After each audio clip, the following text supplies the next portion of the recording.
we're pushing to Dropping my YouTube as well. I backup can see you stream. coming in.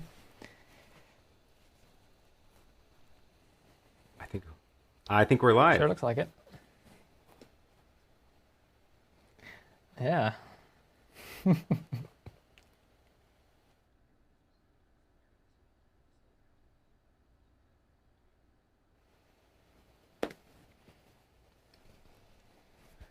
Deal.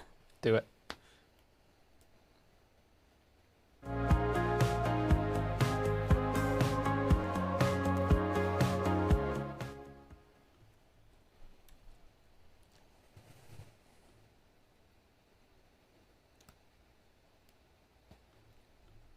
Wait. No sound. No sound from Joseph, but they can hear me. So hi, everybody. Oh my God, my preset. I guess. Oh, I hit my preset too soon, and so it didn't finish anyway. Now you can hear me. Oh dear Lord. Take 3. This is definitely. Let's go for the 3 of. This is definitely a cluster of epic proportions. Well, that's why this is episode 0. We're just testing everything. Well, good morning, everybody. I feel good about it. Welcome to episode 0, the test episode. Blatant, clear disregard for protocols of actually trying things out in advance. And here we are testing our new show, 3 Men and an ATEM, name in progress. And someone already asked, well, why not a woman? Well, because we're 3 friends who happen to all be men that work together, and the name kind of went with it. That's why. Hi, everybody. How you guys doing today? Aaron, good morning to you. Good morning. John. Hello. Hello. Hello. Hello. I feel like we're getting a bigger delay than we would normally get too. This is things are definitely not totally copacetic today. So well, everybody, let's make sure so people can actually see and hear at this point. Are we there? Is that part actually working? I think it's actually working. I'm Okay. seeing some comments in the I chat see now. it working. Comments in the chat that are positive that are no longer saying we're just a bunch of idiots. Okay, 5 by Tommy 5 says for as all. the coffee kicks in, the delay will subside a bit, which I feel is accurate. Okay. Well, then we're just gonna try. We're gonna see what happens here. So, well, welcome everybody. So, just to explain why we had so many clusters, we clearly didn't do enough setup in advance. Started half an hour before, and some things weren't working, and we finally sorted those all out. But very last minute, and naturally, I set up everything and tested everything last night. From my end, half of that decided not to work this morning, and I finally figured out why. But you know, it's just how it goes sometimes. So, the idea behind this show is just a chance to talk about live streaming, revolving mostly around the ATEM, I think, because we are all passionate about this product. We all use this product. But it's just a chance to talk about that and then involve you, the audience, in a Q&A. And I think the format idea that I had, we'll obviously see what happens with this, but the format idea that I had was that we would, for every show, pick a topic, something specific about live streaming, about the ATEM. We would have some conversation around that for whatever, 15, 20 minutes, whatever it turns out to be, and then go into a Q&A. And it's just open Q&A. Let's talk about anything live streaming related, obviously, to that anybody wants to ask the 3 of us. So that's the general idea. But since we don't have a set topic today is just episode 0 as a test, I wanted to give everybody a chance to introduce themselves and for us to just have some banter just to see if this even works. We've never done a show, the 3 of us together. We don't know if our dynamic is even going to work here. So John, since you're pretty new to the show here, why don't you introduce yourself, tell everybody a little bit about you, and we'll take it from there. Yeah, sounds good. Well, my name is John, and I've been running a production company and a YouTube channel called Here to Record for, a couple of years now. And over that amount of time, I've spent time in front of and behind the camera, either capturing conferences and live streaming, or time-lapsing what I'm doing, or taking behind-the-scenes footage of what I'm doing, and to a few different series of videos on my channel, one being show and tell, where it's kind of just like a review show, and another one on location. And that doesn't happen so much these days, but sometimes I'm on location and I get to kind of show a breakdown of a certain piece of gear or a workflow or something like that. And in that amount of time, I've also started doing some development where I create a few applications that help with graphics for live shows and also planning equipment on live shows. So it's kind of become my work and my hobby, and I kind of spend all day and all evening and some nights working on live videos of some sort. Very good. Thank you, John. And John, people are saying that your audio is out of sync. They say your audio is half a second ahead of your video. I wonder if there's a configuration issue. I'm assuming since they're pointing you out that the rest of us are, that Aaron and I are both in sync. So, Aaron, why don't you tell us a little bit about yourself, and then people will have a chance to see you talking and see if there's a sync error there as well. Yeah, sure. I'm Aaron, for those of you who don't know me, or if you are watching me on another channel, and I do a lot of live streams and videos about live video production, especially the ATEM Mini, and I guess I am just here to help people learn about this stuff. I enjoy this stuff on my own. I've been doing some of this I've been sort of in the conference recording circuit for a while, although not lately, of course, but I enjoy putting together small portable rigs, dragging them out on my bicycle, setting up a shoot, and then producing all the videos for the event. And now I am doing this on my own channel while I'm stuck here in this tiny box. Right on. And for anybody who doesn't know me, who might be watching me on either Aaron's or John's channels, which I'm assuming that is all working now that we're all streaming to everybody's channels. I'm PhotoJoseph. I'm hosting this little show, although this is definitely the three of us on the show. I just happen to be hosting the hardware side of things, which clearly I failed miserably at this morning. But I'm a YouTuber, content creator, photographer, filmmaker, all that good stuff. I'm also a Lumix ambassador. I do a ton of training on Lumix cameras. I work with various software companies and hardware companies doing productions for them, largely around education in the photo and video space, and of course live streaming as well. And my channel's been started off all photography, and it kind of evolved photo and video, and now it's photo and video and live streaming, since this is kind of a fun space to be in right now, especially with all the goodies that Blackmagic has been coming out with over the last year.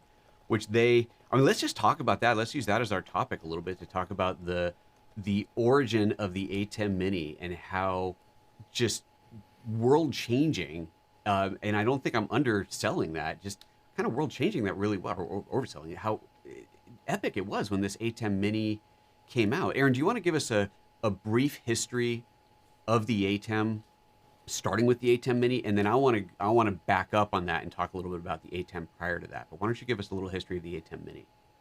And by the way, Aaron, your audio is in sync according to the audience. So John, I don't know if there's anything you can adjust on your end. Are you feeding your audio into a camera or into the mixer itself? Well, I just heard from a few people that everything was synced on my end too, so we'll see how it goes over time. Okay. All right, so maybe it's a temporary glitch. Okay. All right, Aaron, go ahead. Yeah, well, I have been using ATEM switchers since before the Mini, and that's actually why I was so excited about when the Mini came out, because the capabilities of that device, of all the ATEM stuff, are very impressive, but it was always previously much more expensive to get started with that gear. So when the ATEM Mini came out at $300 for a 4-input switcher, it was revolutionary because nothing else like it was available. And it was not only a switcher, but also a capture card, meaning you can feed it into apps like Zoom or stream from a computer. And that was pretty revolutionary when that came out. And then they launched the Pro right after that, which added the live streaming capability. And that's when my head exploded. And I was like, oh my God, this thing is incredible, right? Because it's got all of these capabilities that you would previously have had to strung together with much more expensive and less capable gear. So that's really that's why I started getting really excited about it, even though I had been using I guess it was still the lowest end, the Television Studio, which is the $1,000 ATEM. I've never had one of the really expensive ones, but it was amazing to be able to enter in at an even lower price point. And then I was like, oh, this timing is actually great, because now we all have to do Zoom every day, all day, and all conference presentations went virtual. So this is a great device for that kind of purpose as well, which is when I started, doing tutorials and stuff on helping other people use their ATEMs and get better production qualities for their meetings. Awesome. Keep going. I'm trying to mess with some headphone gear here. Sorry. As you may have noticed, I just realized I'm on speaker and not on headphones. I'm trying to fix that so nobody gets an echo. Got it. It's a good idea. We hear perfect audio in Zoom. I can talk some more to the ATEM Yeah, Mini go if for you it. want, because before I was doing pretty much similar stuff to you, where I was traveling throughout Europe with like a 2 or 3U rack case with the ATEM Television Studio HD in there, and lots of other stuff. We actually And did then some when of the the ATEM Mini came out, we did some of the same events actually. we did. Me, you, and my colleague Bart, the three of us have all covered this sort of same event throughout the world, which is pretty cool. And that's one of the ones I went to with the big ATEM, and then it was nice to change over to the Mini and bring so much less stuff. Before that, I cared so much about building into a rack case and having everything ready to go when I got there. But when the Mini came along, it was kind of like, I'll just bring it, a couple of cables, and it was really easy to set up, and it wasn't much hassle at all. Absolutely. So I'm going to be on the big headphones now, just because my cabling isn't working for the other one. So this is yet again part of the cluster of episode 0. So I know Aaron talked a little bit about the ATEMs before, but just to kind of drive in my history on that, I started using ATEMs. I tried to buy what was it, ATEM Television Studio, I think was the first one I bought years and years ago. Immediately returned it because it was only capable of doing 1080i, not 1080p. So that just totally didn't work with anything that I had. And then I went one level up from that, and that one did 1080p. It did what I needed, but it didn't have SuperSource, and I realized that SuperSource was what I really needed to do the show the way I wanted to do. I was hosting different podcasts. This is years ago. It's a bunch of different stuff. And then, so then I ended up with the 2ME, which is what I'm running today, which is the really big, with 16 or 20 input or some god-awful number of inputs, switcher with SuperSource, and it's super expensive, and but it did what I needed. And then, of course, the ATEM Mini comes out, like Aaron said, at $300. It's just totally mind-blowing. And now the ATEM Mini Extreme, get that right name, which has the 8 inputs and the super over the past 5 years or something. But especially in the last year, it's just been absolutely epic. Crazy stuff. I don't do much live streaming out of the studio, so the portability of things isn't like a really big deal for me. But I did end up doing, because I had it, I did end up hosting a live graduation. It was a graduation last year that, because of COVID, a local school couldn't have everybody over, and so they hired me to come out and live stream the graduation, which I used the ATEM Mini Pro ISO for, which was really, that was really cool. That was my one out in the field live event using the hardware like that, which is pretty awesome. But I do a lot of live streaming stuff for clients from here, and it usually works out better than this has been so far today. So for anybody watching, it usually works out better than this. I want to jump over to the questions just because there is a lot going on in the chat here. Let's see if this preset is working this time. Yes, we've got it. So first, just welcome Curtis Brooks Media Productions. Thank you for joining the family. Thank you for signing up as a member at youtube.com/PhotoJoseph. I do appreciate that. So we did not manage to get this set up so that all three of us could have our chats coming through here. And that is something that we'll work on, because I think that's an important aspect to it. We don't want the questions all going to one channel. So we don't have that set up today, but we are aware of the significance of that. So if Aaron or John, if you guys have questions that are coming up on your channel that you want to address, then you'll just have to read them out for now. I don't even have presets set up to put you guys full screen to let you pull up your own question overlays. So we'll just have to read them out. Sorry. I realize how woefully underprepared I was for this show once we started actually doing it. But it is what it is. So I'm going to bring up, there is a question here. Do me a favor, write the word question into your question on my chat. That'll highlight it on my screen, and then I will know that it is something to bring up. And Brandon Cook gets the first question up here, saying, with all these features at our fingertips, what's a good resource for ATEM macros and companion ideas? Well, that's cool. I'm learning on my own and getting better, but still making quite a mess of things. I think that's how we all start. I don't know if there's any source out there for like downloading pre-built ones. Do you guys know if there's any?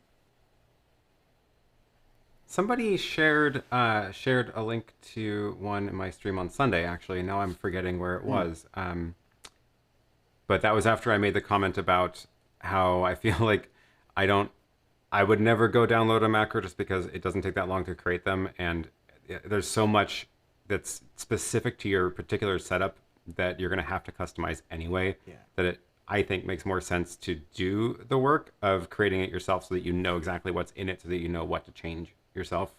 But that's my opinion on it. But I do like the idea of getting ideas from other people's macros. Yeah, absolutely. I would agree with that. And even for companion as well, so many specifics to your setup. I don't know that you even could really download somebody else's companion script. Right. Right. Yeah. Have you seen any But resources? I do like the idea of. Go ahead. I do think it'd be fun to have a place to share sort of snippets, not snippets, but like demos almost of what people have done with their companion. Yeah. To be able to say like, here's some ideas that, here's what I'm using it for. I guess we can use our forums for that. You could. Yeah, it is extremely specific. I know we talk about the ones that we use, and I'm new to Companion. I only started using it a month or so ago, and it's already just completely blown me away. And like my opening segment, getting ready for the show, I have a pre-show button that loads up the graphic, loads up a clock, puts the music on, sets the audio inputs to the microphone inputs to 0, and all this kind of preset ready to go stuff. And then when I hit go, it switches the inputs, it adjusts the audio levels, it starts recording on an external recorder. There's so many different things that it can do. Brings up a lower third, and again, all that stuff's very much specific to your own setup. John, have you seen anywhere that's kind of an idea location, idea reservoir for these sorts of things? Actually, not really. And in my case, I do a lot of events still these days, and go out and set up equipment in offices and things.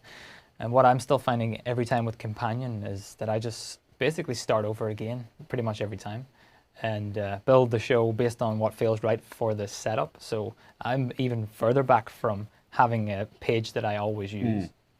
Yeah, it is. That's true. I mean, even an individual show will have its own needs. Like as I'm setting up for this show today, I realized, oh, I don't have a shortcut to do this, that, or the other thing. And these are all things that I should have. So clearly I'm going to have to build a page of buttons that is for this show that has exactly what this show needs, which is pretty important. Let me bring up another question. Camden here. Live streaming on location without Wi-Fi. I got fastest Verizon hotspot with unlimited data, but upload speeds never exceed 5 megabit. Different locations over the span of 6 months. Cheap ideas. Well, first of all, using Wi-Fi, I would definitely recommend against Wi-Fi. I mean, you want to be hardwired. If you're using an ATEM, then you have to be hardwired without going through some hoops to get a Wi-Fi signal into it. But I think it probably just means without local internet. Outside of a hotspot, I mean, that's really it. You can get, what's the company that makes the Video Pro? Who makes the video? What's the Teradek? Teradek makes bonding gear that'll bond multiple cellular signals. It gets pricey, but that is a way to get extra bandwidth. You can have multiple signals, and it'll even, will it bond? No, it won't bond from your phone. Maybe it will bond from your phone and a hotspot, so you can use those. That might be I've never used that before, but do you guys have any experience with that? There's also, I've been testing out Speedify. They're like a VPN provider, but they do essentially bonding also. It's done in software. So you can plug in as many internet connections as you can into your computer or a Raspberry Pi, and it will then merge them all into a single one. So I've been starting to try that out. It's been fun. But my plan with that is to install it on a Raspberry Pi and then plug in my phone as one, and then like another LTE modem as another, and then connect it to my building Wi-Fi, and then have 3 uplinks that it can merge together. But yeah, I mean, if you're on location and there is no Wi-Fi, your only other option really is cellular, unless you're going to be able to get a satellite connection, which is not really likely. So more cell connections, the better, I guess. Yeah. Yeah, I think so. And yesterday I was on the roof of my house trying to get a better 4G reception with a couple of antennas, pointing them very carefully, and I've spent a lot of time doing this. So if you're going to go out and use any sort of antennas and try to do directional stuff, it does take some serious effort and time to set it all up. That's interesting. What are the antennas? Like just external antennas for hotspots, that kind of thing? They're actually, I've got a 4G router in the house, and then it accepts a couple of antennas, and one of them is omni, and one of them is a focused direction. And ideally you point it at the tower, but when you can't see the tower, you kind of have to do a lot of tweaking, refreshing, testing. So I'm investigating. That's still. interesting. And why do you have a 4G router like that? Is that because you need it in the house, or is that just for your location gigs? Yeah, well, I just posted a video this weekend actually on the YouTube channel about a new series I'm doing.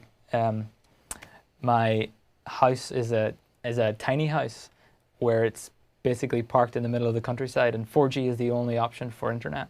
So I'm trying to investigate. In fact, next time we do the show, if it's a success, I'll try and do it from the house instead. And that's my main focus, is trying to get trustworthy 4G internet to actually use to stream. And I'm getting there. I'm getting there. That's really cool. What about what's it, Starlink, the Elon Musk thing? Oh yeah. It's not going to be available in my area until next year at least. So it's not really worth me getting just yet. Got it. Oh, interesting. Well, yeah, we'll have to check that out. And here's I brought up this screenshot of the Speedify. That's that. Although that apparently is not working right, so I will turn that off. Oops. Because something is messed up with that. Oh, I know what happened. I changed yeah. resolutions. I'll fix that. But that's the Speedify, speedify.com. So I'm going to check that out. That is fascinating on its own. All right, let's bring up another question here. So that was the previous one. And... Oh, yeah. Actually, before you do that, can I just backtrack a second? Someone, Greg, on my channel here just reminded me that there was a YouTube channel called A to Z. I think it's number 2 Z Productions that just released a video recently about macros and SuperSource macros for the ATEM and for the ATEM Mini Extreme they'll work on too. So if that's something to check out in terms of macros that we talked about earlier. And then Doug from DJP Video, he's got a YouTube channel. He does a lot of SuperSource style macros. So those would be good places to have a look and see for some macro ideas. Just wanted to backtrack on that. Yeah, absolutely. I'm going to pull that up real quick. A to Z, this must be A to Z dash learn. I think this must be the one. Does that sound right? A to Z, here, is this? I'm not sure what the website is. I think it's called A2Z Productions. A to Z but learn, macros I can and share visual it later, basic. maybe. No, I think that's not it. I think that's something else. Okay. Yeah, Right. I know. Well, we'll figure it out. But cool. That's awesome. Okay. Let's see here. Let's bring up another question. Questions again, and where's the next one? Nope, that's the same question. Came up. Here we go. What software are you using now for your 3-screen split? This is not being done in software. This is hardware. This is the ATEM 2ME, the bigger ATEM I was talking about, and this is something called SuperSource that allows us to do this. So just a very quick overview of the hardware behind this setup, what you're looking at right now. There's actually a lot going into it. So the two guests are calling in from their ATEM Mini Pros or Mini Pro ISO. They are doing a direct point-to-point stream to my ATEM Mini bridges. I have 3 bridges in here. We're using 2 of them right now. So they're streaming to me as a point-to-point connection. That is a one-way connection, which means for us to be able to communicate and see each other outside of the show that you're watching, we have a Zoom channel that's open as kind of a back channel, and that's how we're actually seeing and hearing each other. Those 2 signals plus my signal are going into the ATEM 2ME, the big ATEM, and then the layout is built in SuperSource. And the SuperSource allows me to have up to 4 windows. Here we're only using 3 of them, which I can scale, crop, position wherever I like on screen. There's like a little purple border around it. And then the background that you're seeing, in previous shows I've done this where the background is actually a video playing off of a hyperdeck running through. Now I've got it as a loop of frames playing off the ATEM 2ME. This is something else you can't do on the smaller ATEMs. With the small ATEMs have image sources, have a media pool where you can load in a still image. The bigger ATEMs have it's not video. It's not video. It is a clip sequence. I actually have to upload 720 frames, and that's the maximum that I can do. 720 JPEGs that are a movie I've created that's a loop, and it just plays those in a loop in the background. And it takes about 20 minutes to upload all of those, 15, 20 minutes to upload those to the ATEM, so it's painfully slow. It is not a fun thing to do. So it's easier to run a video in the background, but this way I free up the videos for other things. And then the chat that you're seeing, the questions that are coming up, those are running through software called Mimo Live as a mask. Well, I should back up from that. The actual thing that you're looking at is a custom script that Aaron has written that takes the YouTube chat, formulates it this way, and then it drops it against a green or whatever color you want. I've got it dropped against green.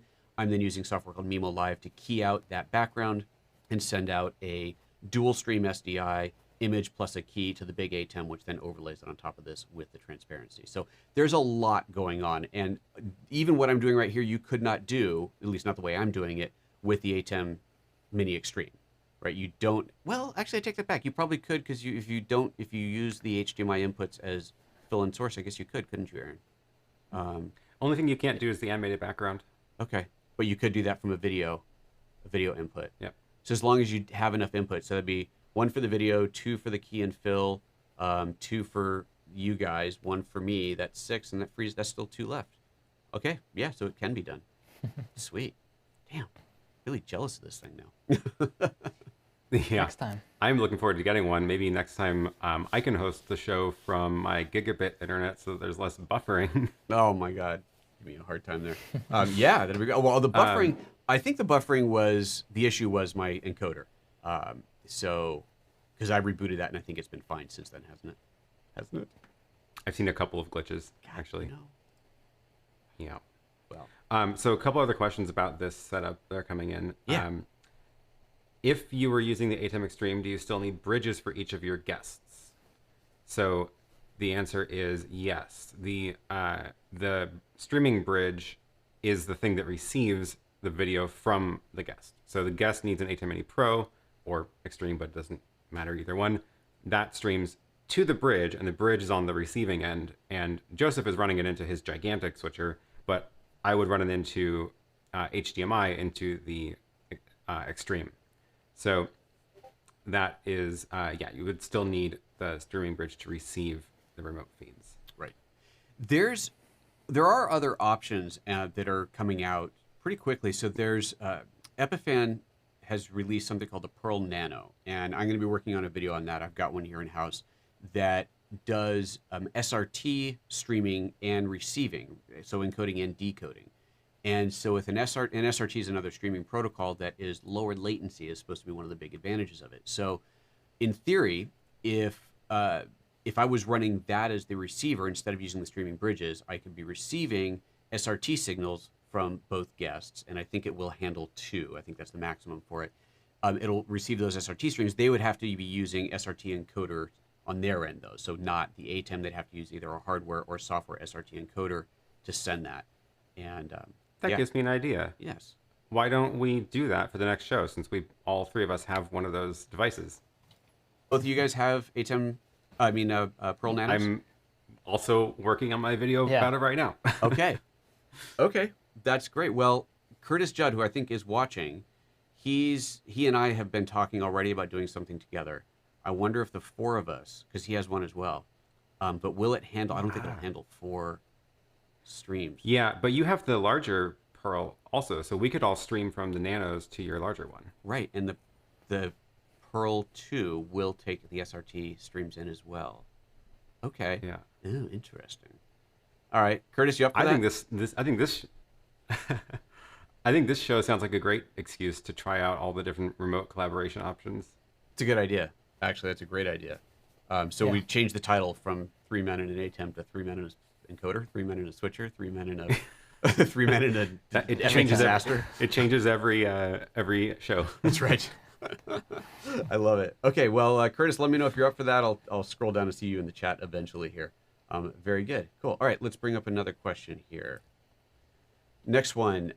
Question: will a Glyph Atom RAID 4, I don't even know what that is, for Java Report SSD be fast enough to record the 8 ISO program feed instead of on the Extreme ISO? Those transfer speeds of 800 megabits per second. What are the requirements for the Extreme ISO as far as the disk? Do you know, Aaron? No, I don't think I haven't looked, but I did the math quickly before. It was 70 megabits per stream, and there's 9 streams, right? So that's 630 megabits over 8, which is only 80 megabytes a second. Right. I don't think you're going to need a RAID to do this. I think any little USB-C. Oh, in fact, didn't Grant show just using one of the little Samsung USB-C drives to do it in the live demo? Yeah, so you shouldn't need anything too special there. Yeah. I would definitely do SSD. I wouldn't plug in a spinning platter USB drive for that, but one of those little pocket-sized USB SSDs should definitely do it. MJ, StreamBridge. What can I do when a client doesn't have worldwide IP on location and I have to use the StreamBridge? Client doesn't have worldwide IP on location. Well, I mean, if they're accessible to the internet, then they have a worldwide IP. I'm not quite sure. Oh yeah, I mean if you don't have the option of configuring port forwarding at your location to get the feed in, then you basically have to do it over a VPN. That's the only other option, and that is actually a lot more complicated doing it that way. Just But configure the ports, configure the port forwarding for sure. Yeah. Okay. Yeah. All right. Hopefully that answers the question. If not, then by all means, rephrase and put it again, and don't forget to put question in front of it. Speaking of Curtis, I'm curious. At events, do you, Aaron, and John manage long cable runs given the limitations of HDMI? I have a couple of 25-foot HDMI cables, and if I need to go longer than that, I go SDI, and I have like a couple 100-foot SDI cables. What about you guys? I pretty much just use SDI for everything. I don't trust HDMI for anything more than like 10 feet because it totally depends on the camera as to whether it's going to work with a longer cable too. So yeah, I usually just go SDI right out of the bat when I'm at a venue. Although actually now the wireless stuff has gotten so much better since last time I was doing this in like 2018 or 2017. So I might actually start using wireless links next time I do a thing on site. That would be interesting to see how well it works. During my day job, we run a lot of fiber cables for big cameras and big venues and stuff. So, but I certainly only use very short. I don't know if you can see very short HDMI cables where possible, and SDI or fiber if it's even longer than that. Yeah, I've never worked with fiber. That's awesome. Those fiber converters can get very expensive. HDMI to SDI converters, however, are quite cheap, especially if you only need HD. If you don't need 4K, they're like what, $50 now, Aaron? The Blackmagic ones? Yeah, super cheap. Yeah. So that's no, but there's these fiber HDMI cables where it's HDMI on both end. It's just fiber in the middle. It's like all built in, and that's super cool. I don't think that existed when I was last time I needed to buy a cable. Like I don't think it existed, or if it did, it was like way too expensive. It just wasn't practical. But yeah, people are saying very good things about like 100-foot fiber HDMI cables now, and they're not that much more expensive than SDI cables at this point. seriously?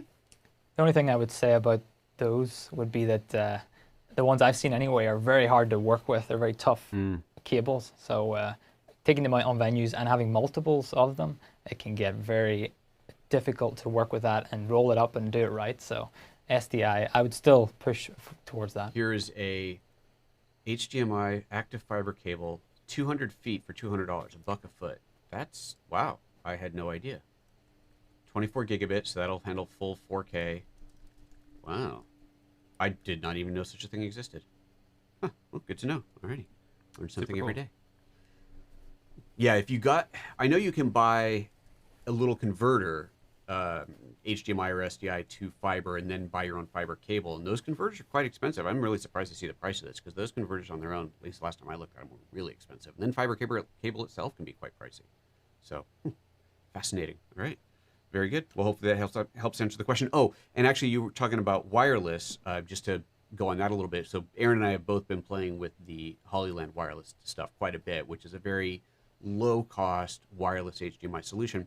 And they're great, but there is a latency. There's definitely a latency there. So if you can put up with that, 1 second-ish latency, then it's fine. But if you're in a situation where you can't, then you can't. And I've used those, well, going back to that graduation that I did, that I shot, that I live streamed, I used 2 wireless cameras for that, but both of them were wide shots where if somebody was talking on mic, you wouldn't be able to tell. They weren't close enough to be able to see that they weren't in sync because the audio was coming in through one of the other inputs, and that, of course, was real time. So I use it for a wide shot, and I think a behind, over-the-shoulder back shot, so you couldn't see the speaker, is basically how I set that up. But yeah, I mean, that's a great option, and I guess depending on the range, it could be even cheaper than going with cables. Randy says, location of your hotspot, buy a 100 to 250 foot Ethernet cable if possible and place the hotspot outside. Yeah, that's definitely true as well. All right, let's see here. I'm scrolling. Why does the YouTube chat thing just suddenly go, just kidding, and scroll way off screen and you have no idea where you were? And that happens to everybody. I know, right? Nuts. Yeah. Drives me nuts. Val Nickman The other said... thing about that hotspot comment, oh, sorry. No, go ahead, go. I was just going to follow up on that hotspot comment of running an Ethernet cable outside. The other thing is the antenna matters a ton. So if you are using one of the little like puck hotspots, it's got like a built-in antenna that is not very powerful. And you'll be much, much better off if you can get one that has an external antenna connector, so that you can actually attach like a little stick antenna, or even bigger, like John's directional antennas at home. But yeah, the antenna is the part that matters. So that's the part that you want to get as far, like as high as possible and as close to the tower as possible, outside, like out of the walls of whatever room you're in. And then either you can get like an antenna cable, some of them have long cables for the antenna, or you get Ethernet to run that device up to somewhere that you can put it up higher. And those kind of conventional off-the-shelf hotspots, those don't usually have external antenna connectors or Ethernet connections, right? Aren't they just USB? Yeah. Yes, you have to buy something. Some of them have Ethernet, Do they? but yeah, you want to get one that has an external antenna connector so that you can get a much better antenna. Gotcha. All right, Val's question. Val says, could you guys make affiliate links to pre-orders available very early on a tiny announcement video so we can buy through your links? Oh, that's very sweet. They actually are already. I think all of us already have affiliate links in our previous videos about the ATEM Mini Extreme. So by all means, you can go ahead and use those. I didn't put any in this video on my description, although I'm sure Aaron did, because he seems to be better about that than I am. Mine's full of affiliate links. Please do click them. Damn it. What was I thinking? All right, go give him your money. But thank you for using our affiliate links. We certainly do appreciate that. Ruben says, do you still use Blackmagic Mini Studio cameras, and do you like them? Aaron, I think you're using them, right? I'm using the Pocket Cinema camera. I am not using the SDI Studio camera. I have that one. I got it a while ago. I haven't been super happy with it. It just requires a lot of light, and it just doesn't work quite right. I really wanted to like it. Yeah. But the Pocket 4K is one I do have now, and I do like that one a lot. And I've been having good luck with that. Aaron, do you have... This is actually not that one. This is the G7, but I've graded my Pocket 4K, which is the one that's sitting at the table over there, to match the G7. So... Got it. Yeah. And John, do you have any experience with those? I am trying to get some, actually, because I want to try them out. I wanted to get them a long time ago. Because I was always traveling with a backpack and I wanted to put them in there, and I could never find the right lenses for live work. But now that I'm in a tiny little studio space, I want to get my hands on a couple and try them out. But I am aware of the limitations, so it's kind of grab them and test and see. So I'll maybe get back to you on that one. If you want to pay for shipping, I'll ship you mine. So I'll tell you what my experience with it, because I have two. I've got the little cube, the Blackmagic Studio camera, whatever it's called, and then I have the one with the big old monitor attached to the back of it, which is an awesome piece of hardware. To have that huge monitor on the back, if you're running a camera in a live operation, that's incredible. They have two-way you have two SDI connections, an input and an output, which automatically enables the tally on it. So whichever camera is live, you see a tally light on it. You have control over the camera. You control the color, the aperture, and the focus, all from the ATEM software. So in that regard, they're fantastic. They're really awesome. Plus, because they're SDI, they're real-time videos. You don't have any of the HDMI video latency issues.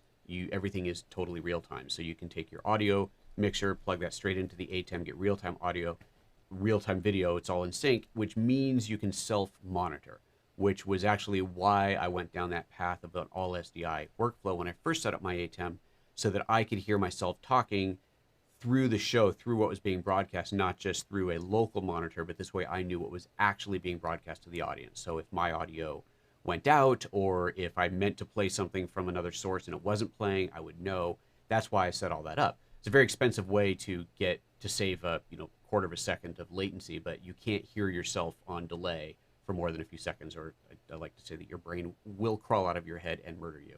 It's very, very stressful to hear yourself on a constant delay. That said, like Aaron was saying, cameras aren't that great as cameras. Their low light performance is rubbish. You have to run them at 0 dB gain or forget about it. They have sharpening settings in them that you have to be very careful with, because if you don't set it exactly right for whatever resolution you're using, they look terrible. And just overall, I mean, they're not great looking sensors. They just aren't, unfortunately. But other than that, they're cool. If you have a lot of light, I think they're great if you got a lot of light. Like Aaron said, you need a lot of light to make them work. And that was how I was running them before. So to answer the question, though, if we're still using them, I'm not. I have taken them out of the system. They are on shelves now because it's just I'm doing a different type of show now, so I'm not using them anymore. Still got them, though. But yeah, John, if you want to play with one, you want to pay for shipping all the way out there, then let me know. Don't even bother. Don't Fair even enough. bother. I've now talked him out of it. Oh, Pucadelon. I don't know. I was asking where we're all coming from. John, you start. You're farthest away from us. Yeah, my accent is Northern Irish, but I currently live in southern Sweden. In a small house in the middle of the country. Sounds beautiful. Very nice. Aaron and I are both in the same state. Yeah, I am coming from Portland, Oregon, where we are now in the middle of rain. So it's a lot better than the snowstorm we had last week, but I'll take it. Yeah, and I'm in southern Oregon, a little town called Ashland, where we haven't had any snow. And like 75% of the country was covered in snow, and we didn't get any. Bizarre. Bizarre how those things work out. And don't forget, guys, to look for questions on your own channels that you might want to bring up. Yom says, question for you guys. Could you explain a bit more how you would do SuperSource with the Mini Extreme? Well, the Mini Extreme has SuperSource built into it. So I don't think there's much to explain other than to show how it works. And I will save that for Aaron doing a show on it. I will be doing a lot of shows on that, I'm sure. I'm so excited to actually have access to SuperSource because I was just not willing to spend the $4,000 or whatever it is for the 2ME or the $8,000 for the Constellation 8K. I wasn't going to buy that anytime soon. So I was like, but I don't have SuperSource, and now I get it in the Extreme. And that is actually much more affordable. So I'm very excited to play around with that and demo it on live streams. And we'll run one of these shows on it too. Yeah. So we can show how it works for that kind of thing. Absolutely. In fact, here I will show just very briefly. This is what SuperSource looks like in the ATEM software. So you just have a tab here called SuperSource, and there's presets for different layouts, but every box can be individually controlled. So box 1, 2, and 3 are the ones that I'm using here. So box 1 is Aaron coming in and streaming bridge 1. Box 2 is me coming in, routing through another ATEM, and then box 3 is John coming in and streaming bridge number 2. And if I had box 4 enabled, then I'd put the other ATEM on there. So that's how that is all set up. This is basically what it looks like, and you have crop controls and positioning controls over them. Pretty straightforward. That's how it's laid out. You do have to do everything by numbers. You don't have any click and dragging of things around, which can be quite tedious to set things up right. Like this layout right now, you're going in, you're punching in the numbers, and you're like, okay, I want them all to be a little bit more narrow. Now I have to go into all 3 boxes and type in the numbers. That is not fun, but it is what it is. It's not easy. We'll give you that. All right. You guys want to pull up a question from your side? I'm sure you have some. I have one here, actually, which is from Peter V. Could you use Unity Intercom, which could be a higher quality and... let me start that again. Could you use Unity Intercom, which could be a higher-end alternative to Zoom? Instead of using our Zoom back channel to each other, we could use a Unity Intercom. And I'm not sure if either of you have any experience with that just yet. Do you? But basically, it's as far as I haven't personally used it, but I've gotten into it and learned a lot about it. Actually, from Office Hours. I don't know if you guys watch that daily show that Alex Lindsay does. But it's kind of like intercom over the web, and there's a few things you need to get right. Everyone should have a device so they can connect, and you can set up lines between each other. It's for audio only. So in this case, we're joining over Zoom, and we can actually see each other over Zoom and hear each other over Zoom. But it would certainly be a higher end alternative. Of course, with higher end comes a price tag. And I haven't actually priced it out yet to see what this kind of show would need for that, but it could be an alternative to test if we can get our hands on a few licenses. Okay. Yeah, I have it. I just opened up the webpage and I realized I have actually pulled this up before. This is one of the many open browser tabs that I just haven't dug into yet, but this is what they're talking about, Unity Intercom. Apparently it's used quite universally, but yeah, I have not looked. According to their marketing, it's used in just about every broadcasting and production industry in the world. So I don't know if you believe that or not, but we'll at some point we'll check it out. And yeah, I think that's a good idea, John, if we can get some licenses for it and check it out. There's too many things that we pay for. So I'm happy to get a license for something like that, for sure. All right, let's see here. Pull up another question. Here we go. Randy says, what antenna do you recommend? I bought one off Amazon. It made zero difference for my Nighthawk. Oh, interesting. I think that's for the 4G. Oh. I don't know. I haven't used the Nighthawk, but like generally the if the antenna is like the same physical size, it's probably not going to make any difference. But if you get one that's like actually physically taller, then it has more ability to send and receive the signal. So if you're just like replacing it with some other little short stubby antenna, it's not going to really help. You want to get ones that are like the 2 or 4 times the length of the default one. But also, like, if your device already has an external antenna, I also think that you're not going to get that much more improvement by upgrading it. It's more about the difference between a built-in antenna or an external antenna. When it comes to those antennas, is it length that matters? Having a really long antenna, or is it like a antenna array, or what makes a difference there? I don't know much about that.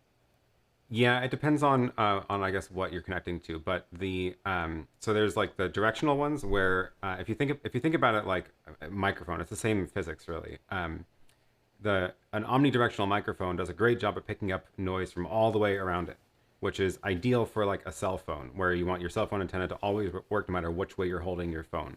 It'd be very frustrating if you had to point your phone at the tower for it to work, right?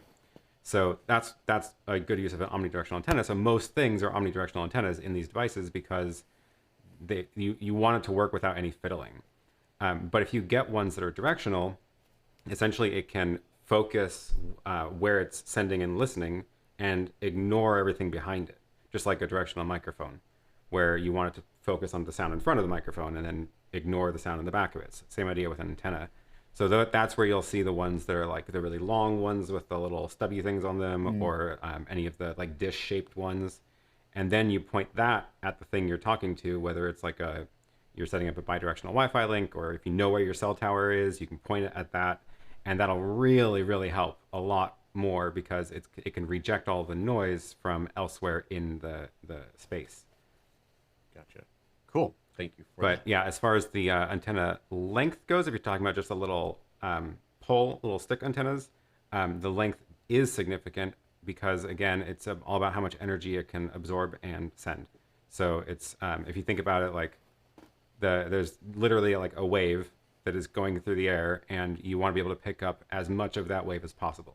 So the longer your antenna, the more material you have that can respond to the wave that is coming through the air. I guess it's not going through the air, it's going through the space in the air. Which I guess makes sense if you think about the old school telescoping antennas that we'd have on walkie-talkies or old FM radios. You just pull that thing way up, and yeah, the longer that was. I remember my dad had one of those really big ones that had a super long antenna on it. Wow, that's what we're talking like back in the 70s here, so that was forever and a day ago. Apparently, according to Ben's Tech Lab, I do have links in my description, so don't use Aaron's, use mine. I'm kidding. Use whichever video you're actually watching right now. Malibu says, tips. What are your thoughts, experience on the BMPCC original, and which is the best lens for it? Aaron, I'm going to let you answer this because I have no experience with the BMPCC cameras. Yeah, I got the Pocket 4K because it's a micro four thirds camera, and that's why I didn't get the 6K one, even though that was an option when I bought it. I got it because it was of the micro four thirds lenses, because I already had a bunch of micro four thirds lenses for my Lumix cameras.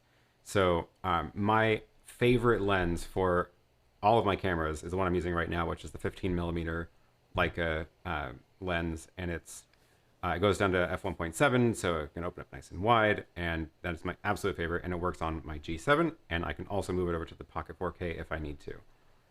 My second favorite lens is, I think, the 12 to 35 lens, because that gives a nice range of you can open up to 12, which is pretty wide if you want to, and you can also make it a lot narrower if you want to get a longer focal length.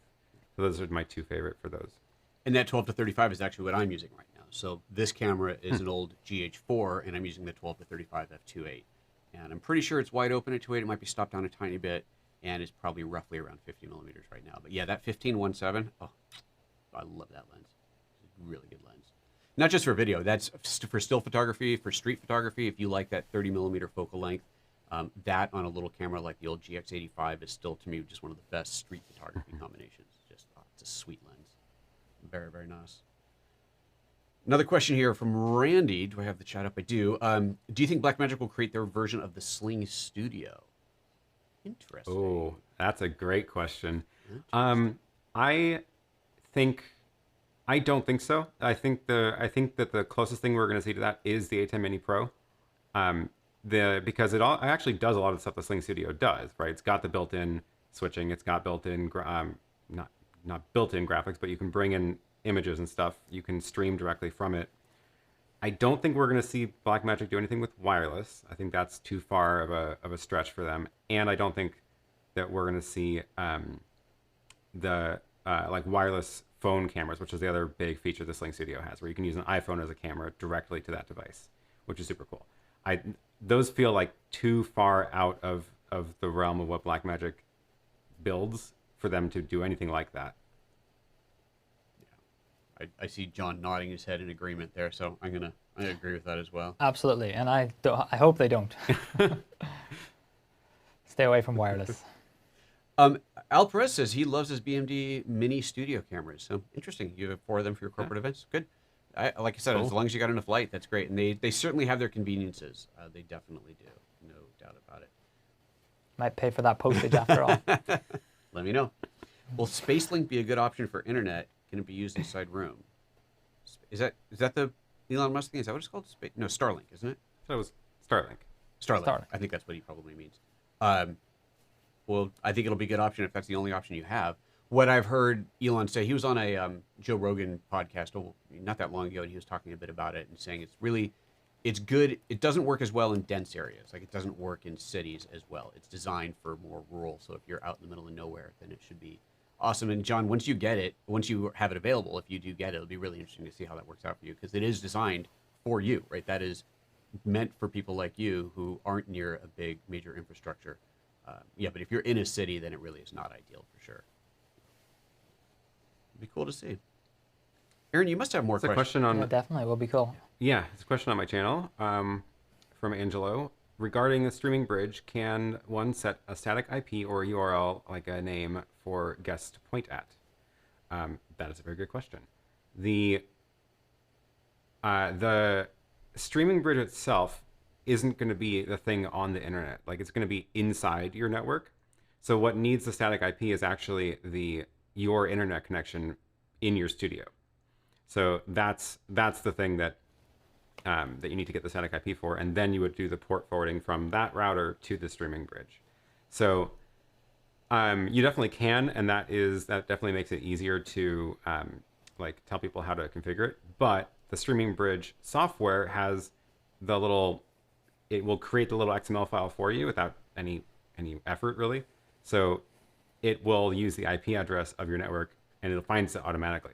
So it actually, like, I don't even think it's really necessary to have a static IP, because the easy thing to do is basically what we did just before the show, which was Joseph just went in, generated a new XML config right now, sent it to us, and we loaded it in, meaning if he had a different IP compared to yesterday, it doesn't really matter because he generated the config right now. Right.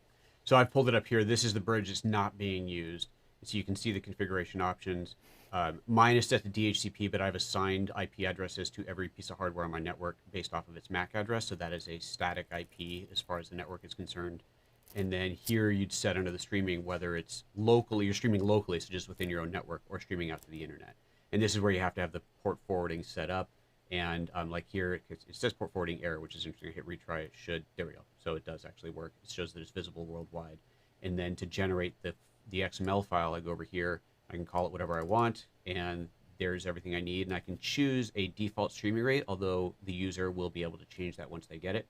And I save this out, and that's it. Just save that to your desktop and email it off to somebody. And you can see here, so there's my 2 bridges. There's the one that John's coming in on, there's the one that Aaron's coming in on. So I can see that they're on air. I can see exactly what bit rate I'm getting from them. So getting, between 5 and 5.5 megabits from each of them right now. So that's how that is all set up. And Aaron, I should have known here, this is where I should have seen the frame rate here being different when we were struggling. When we were first setting this up, we were having some issues. He was streaming at, what were you streaming at? I was streaming at 30, not 2997. Right. So his ATEM was set differently, and this is where I should have seen it. We weren't seeing his image on screen. I couldn't figure out why, but it turns out that was why, because he had it set to 1080p 30, not 2997. And my ATEM, the big ATEM 2ME, has to be, every single input has to be exactly what it's set to. There are no scalars built into it, which is one of the mind-blowing things about the original ATEM at $300, that every input had a scalar on it. Scalars cost over $300 a piece. And so for the ATEM, $300 ATEM Mini original, to have 4 of them built into it was just completely mind-blowing. And now, of course, we got the Extreme that has 8 of them with 8 inputs with 8 scalars. So clearly Blackmagic has managed to bring the cost of scaling down significantly, which is fantastic. But yeah, my big ATEM still has to deal with that. Every input has to be 1080p 2997 or whatever I've set it to, which is super awesome. Yeah. The struggle is real. I have another question here, Yeah. if I can throw it up. From Jonas, he wants to know, any reason why you don't use Zoom for your connection now that you can send 1080p and then you could just bring that Zoom in and mix it into the ATEM instead of doing this whole streaming bridge fun? Do you want to answer why we don't do it that way, or should I take that? Well, I think it's pretty valid now that you can get 1080p from Zoom or up there, but unless you have a pretty solid idea. Yeah, so the overall quality, even at 1080, is still not going to be as good. Zoom's video quality is not anywhere near as good as what this is. It's a much, much lower bit rate, so it may be 1080p, but it's probably only like 1 megabit or something. It's not going to be very high. But more importantly than that, the only way that I could take the video from a Zoom conversation and incorporate that in the ATEM would be to screen scrape, which means I'd have to set up the Zoom interface on my monitor and then go in software and cut out this piece of the screen and feed that into this portion of the ATEM, which I'd have to use other software to do because the ATEM can't do that. It has no idea. I mean, I guess if I sent a single computer into multiple inputs, so I had a distributor, like an HDMI distributor, SDI distributor, and sent the same computer screen to multiple inputs on the ATEM and then went and cropped each one of those out, that would work, but that's a way more complicated way to do things. And there's a major risk that anything on your screen that changes would show up in the feed. So if I ran my mouse across the screen, you would see that. If one of their signals dropped out, every other window would rearrange because Zoom doesn't allow you control over the layout. So that could change on you spontaneously, dynamically, and that would be a disaster. So yeah, this would definitely not be a good way. Skype, on the other hand, could be better because Skype does allow you to do an NDI feed, and you can pull an NDI source from every caller. And then you can't do that directly in the ATEM, but you can mix that in software like Mimo. However, you don't get isolated audio. You only get ISO videos off the Skype NDIs, which is the bane of my existence for one of my clients. I can't work around that. Can't get isolated audio. Yeah, Seems like a pretty big oversight. It's so annoying. Skype muxes the audio through NDI, even though the videos are ISOs. It's insane. So, yeah. You look like you were going to add something to that, Aaron. Were you going to say something? Yeah. There's so the other differences with Zoom. There's the way that I would do it if I was going that route is use a dedicated computer for each guest and then pin their video on that computer and make it full screen. That way, it's basically biggest possible, closest to 1080 that you're going to get. Full screen. I'm not using that computer for anything else. And then one computer for each guest, which is just a lot of computers, which is not ideal, but it would work. But the other part of that is the Zoom does adapt to the network conditions aggressively, which is what you want for a real-time conversation. So you could argue that it's actually a feature, but it will, as soon as it notices the slightest hiccup, downgrade the quality in order to keep the stream going, which again, might be good, because that's what you want for a real-time conversation, but it does mean that you're more likely to see a lot of compression artifacts and things like that from the feed. Yeah, absolutely. Okay, Jean-Francois says, are you looking at the development of Zoom OSC for an ATEM Zoom companion workflow? I have not touched that. Have either of you? I am looking at it, yes. We cover a political meeting here in the region I live at, and it's got 180 participants in a Zoom call, which is really fun because a lot of them end up talking at some point. So with Zoom OSC, you can use Companion to actually pin, turn off and on audio. It does take a little bit of configuration to get it all set up, but instead of like just making OSC commands go into Zoom and back out of Zoom again. So I'm following it pretty closely. I haven't used it in production yet, but I have done some tests with it, and I'm keen to try it some more. All right, I just pulled up a Google search on that. I'll have to check that out. So every time we do one of these shows, one of these group events, I end up with all these browser tabs open of things I need to look into. Do I ever get to look into them? No, of course not. Who has that sort of time? Dean's asking what headphones I'm using. These are Focals. They're kind of awesome. I really like these a lot.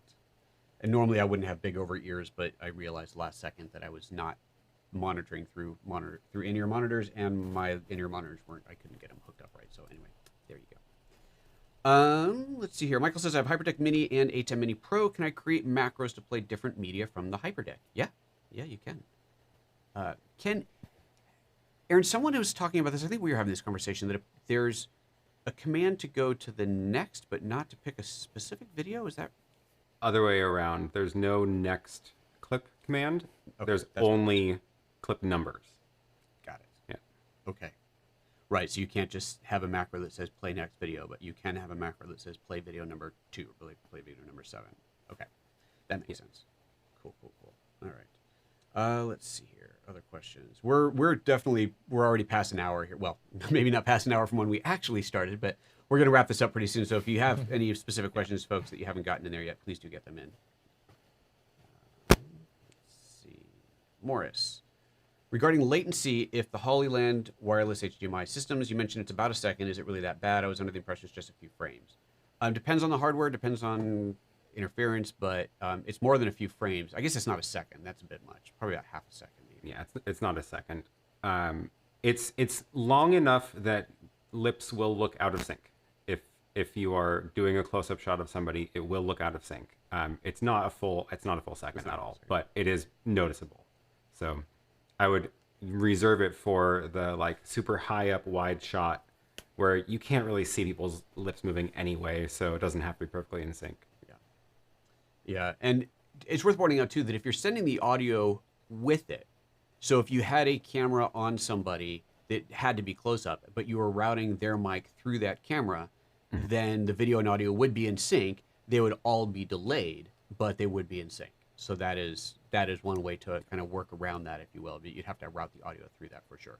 You could also, although this would be a bit of a switching nightmare, but you could program in switches where the microphone input delay changes. So you could have a macro that says when I switch to camera 1, which is a hardline connection, I've got a delay of, say 3 frames. Then I switch to camera 2, which is the wireless connection.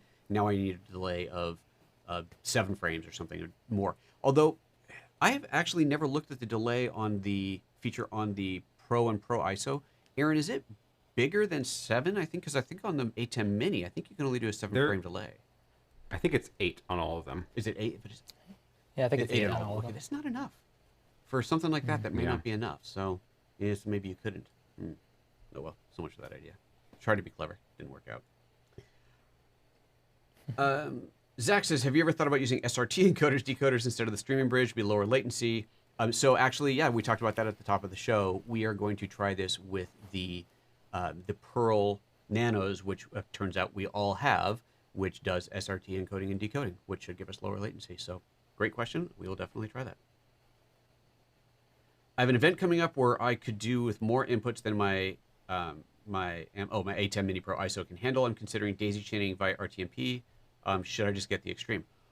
Well, Metronome 808, did you see my last video on my channel? Because the last video on my channel was about exactly doing that, tethering 2 together and how you can control them using the companion software. So go check out that video. If that's your option, then it's a great option. If you can get your hands on an Extreme, there are certainly a lot of advantages to the Extreme, so go that route. But I did that video for people who don't want to spend $1,000 and either already have 2 ATEM Minis, or you can buy another ATEM Mini generic one for $300 to get those extra 3 inputs on there. So check out that latest video. It explains exactly how to do that. All right, that's coming to the end of the questions I've got on mine. Aaron, you must have more questions on yours. I refuse to believe you don't have more. I do, but we are over time, and I do need to wrap up. All right, well then, my next show. Well, then let's just say goodbye to everybody. John, other than the obvious here to record that is under your name and has been this whole time, where can people find you, look you up, subscribe, and all that?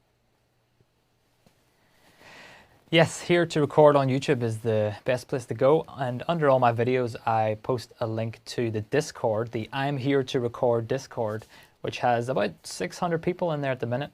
Aaron's in there. I'll try and get Joseph to pop in there at some point, where people just chat about all sorts of things in terms of video production and, well, basically anything. Sounds good. Aaron?